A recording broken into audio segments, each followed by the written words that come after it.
প্রধান নির্বাচন কমিশনার কাজী হাবিবুল আউয়াল বলেছেন, উপজেলার নির্বাচন নিয়ম রক্ষার ভোট নয়। কমিশন এই নির্বাচন নিয়ে বেকায়দায়ও নেই।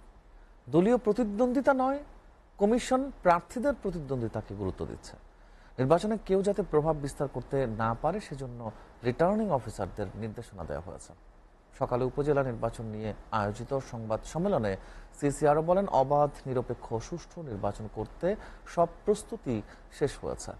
প্রথম ধাপে ১৫২ উপজেলার মধ্যে ১৪০ উপজেলায় নির্বাচন হবে, ২২ উপজেলায় ভোট হবে ইভিএমে।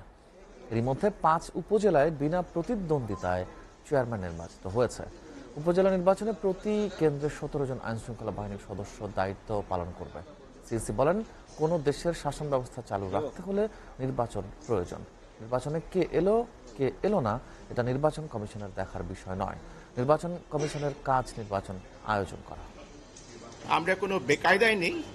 আর এটা একটা ভালো দিক যে রাষ্ট্রীয় যে সদিচ্ছা, রাজনৈতিক সদিচ্ছা, সেটা যখন বিঘোষিত হয়েছে স্পষ্টভাবে, সেটা বরং নির্বাচনকে অবাধ ও নিরপেক্ষ করার ক্ষেত্রে সহায়ক হবে। প্রভাব বিস্তার প্রতিরোধ করার জন্য আমরা সর্বান্তকরণের চেষ্টা করে যাচ্ছি। দেখা যাক শেষ পর্যন্ত কতটুকু হয়। প্রভাব বিস্তারের কারণে কিছু কিছু অ্যাকশন আমরা নিয়েছি। সেই দিক থেকে এটা নিয়ম রক্ষার ভোট কিনা, এটা মোটেই নিয়ম রক্ষার ভোট না। নির্বাচন অনিবার্যভাবে প্রয়োজন।